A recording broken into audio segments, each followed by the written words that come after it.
இன்னைக்கு நாம பார்க்க போற விஷயம் இந்த உலகத்தை நாம பார்க்குற விதத்தையே மாத்தக்கூடிய ஒரு பவர்ஃபுல் ஐடியா. அதாவது அரசியலுக்கும் பொருளாதாரத்துக்கும் இருக்கிற அந்த நெருங்கிய தொடர்பை பத்தி பேச போறோம். வாங்க இதுக்குள்ள கொஞ்சம் ஆழமா போலாம். எல்லார் மனசுலயும் கண்டிப்பா இந்த கேள்வி வந்திருக்கும் இல்லையா? அதாவது பணத்துக்கும் பவருக்கும் என்ன சம்பந்தம், எங்கிருந்து இந்த பவர் வருது? இந்த ஒரு முக்கியமான கேள்விக்கு அரசியல் பொருளாதார அணுகுமுறை ஒரு தெளிவான பதில கொடுக்குது. அது என்ன பதில்னு தான் இன்னைக்கு நாம பார்க்க போறோம்.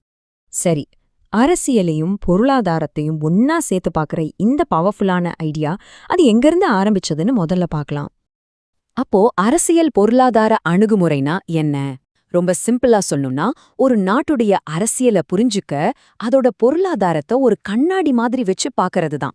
இதுக்கு வரலாற்று பொருள் முதல்வாதம், மார்க்சிய அணுகுமுறைன்னு வேற பெயர்களும் இருக்கு. நம்மளோட இந்த முழு விளக்கத்துக்கும் இதுதான் சென்ட்ரல் பாயிண்ட். உண்மையில அரசியல் பொருளாதாரம் அங்கிற இந்த வார்த்தை புதுசில்ல. முன்னாடியே ஆடம் ஸ்மித் மாதிரி ஆட்கள் இதை பயன்படுத்தியிருக்காங்க. ஆனா 19ஆம் நூற்றாண்டுல கார்ல் மார்க்ஸ் வர்றாரு. அவர் இந்த வார்த்தையோட அர்த்தத்தையே மொத்தமா மாத்தி இத ஒரு புரட்சிகரமான கருவியா மாத்திட்டாரு. ஓகே, அப்போ இந்த துறையில ஒரு பெரிய புரட்சியே செஞ்ச கார்ல் மார்க்ஸ் என்ன சொன்னாருன்னு இப்ப பாப்போம்.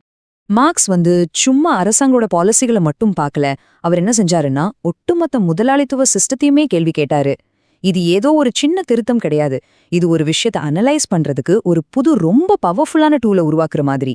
மார்க்ஸ் உருவாக்குன இந்த ஃப்ரேம்வொர்க்குக்கு பேரு தான் வரலாற்று பொருள் முதல்வாதம். அதாவது ஒரு சமூகத்தோட வரலாறு, அதோட அரசியல், கலாச்சாரம் இது எல்லாமே அதோட பொருளாதாரத்திலேருந்து தான் வருதுன்னு அவரு சொல்றாரு. எல்லாத்தையும் கனெக்ட் பண்ணி பார்க்கற ஒரு முழுமையான பார்வை இது. இப்போ மார்க்ஸோட தியரியில ரொம்ப முக்கியமான ஒரு விஷயத்துக்கு வரும். அதோட ஒரு முக்கியமான தூண்ணே சொல்லலாம்.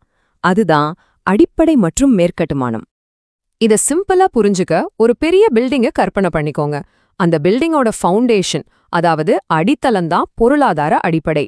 அந்த ஃபவுண்டேஷன் மேல கட்டின சுவர், கூரை, ரூம்ஸ் இதையெல்லாம் தான் அரசியல், சட்டம், கலாச்சாரம் மாதிரியான உயர் கட்டமைப்புகள். யோசிச்சு பாருங்க, ஃபவுண்டேஷன் ஸ்ட்ராங்கா இருந்தா தானே மேல இருக்கிற பில்டிங்கும் நிற்கும்.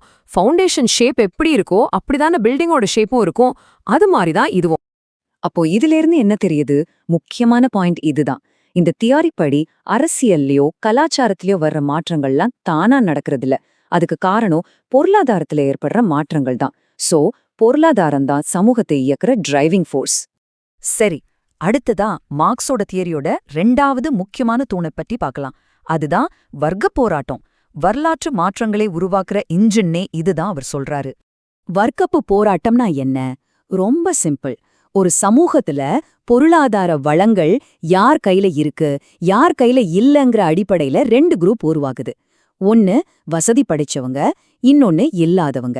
இந்த 2 குரூப்புக்கும் இடையில நடக்கிற அந்த மோதல் தான் வர்க்கப்ப போராட்டம். இங்க நாம ஒரு விஷயத்த நல்லா கவனிக்கணும். இந்த தியோரிய பொறுத்த வரைக்கும் வர்க்க போராட்டம்ங்கிறது சமூக மாற்றத்துக்கான பல காரணங்கள்ல ஒண்ணு கிடையாது. அதுதான் ஒரே ஒரு முக்கியமான காரணம். எல்லா மாற்றங்களுக்குமே இதுதான் மூல காரணம்னு இந்த பார்வை சொல்லுது. சரி, இந்த அணுகுமுறை ஏன் அவ்வளோ ஒரு பெரிய தாக்கத்தை ஏற்படுத்துச்சு? ஏன்னா இதுக்கு முன்னாடி இருந்த நடத்தைவாதம் மாதிரியான அப்ரோச் எல்லாம் அரசியலோட மேற்பரப்பை மட்டும்தான் பார்த்துச்சு. யார் எப்படி ஓட் பண்றாங்க, அவங்க நடவடிக்கை எப்படி இருக்குன்னு மட்டும்தான் யோசிச்சாங்க. ஆனா இந்த மார்க்சிய அணுகுமுறை அதுக்கும் கீழே ஆழமா போய் அதிகாரத்தோட உண்மையான வேர் எங்க இருக்குன்னு தேடிச்சு. அதாவது பொருளாதாரம் மற்றும் வர்க்க அமைப்பு.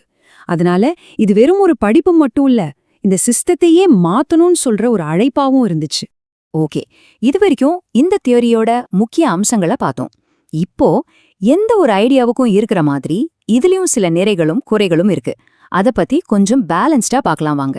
முதல்ல இதோட பிளஸ் பாயிண்ட்ஸ் என்னன்னு பார்க்கலாம். இதோட மிகப்பெரிய பலமே அரசியலுக்கு பின்னால மறைஞ்சிருக்கிற பொருளாதார விளையாடுகளை வெளிக்கொண்டு வர்றதுதான். சமூகத்துல ஏன் இவ்ளோ ஏற்ற தாழ்வு இருக்கு, சாதாரண மக்களோட நிலைமை என்ன, இப்படிப்பட்ட கேள்விகளுக்கெல்லாம் இது பதில் சொல்லுது. அதிகாரத்தை கேள்வி கேட்க நம்மள தூண்டுது. இப்போ அடுத்த பக்கம் இதோட விமர்சனங்கள் என்ன?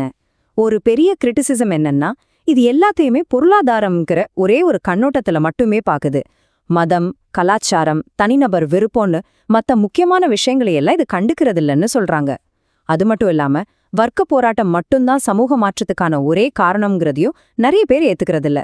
சரி, கடைசியா ஒரு கேள்வி, அது உங்களுக்காக. இன்னைக்கு நாம பார்க்குற அரசியல் பிரச்சனைகள், சமூக ஏற்றத்தாழ்வுகள் இதையெல்லாம் புரிஞ்சுக்க இந்த பொருளாதாரம் சார்ந்த பார்வை அவசியமா? இதை ஒரு முக்கியமான டூலா நீங்க நினைக்கிறீங்களா? இல்ல இது ஒரு தலைப்பட்சமான பார்வையா? யோசிச்சு பாருங்க. அடுத்த பதிவில் சந்திப்போம்.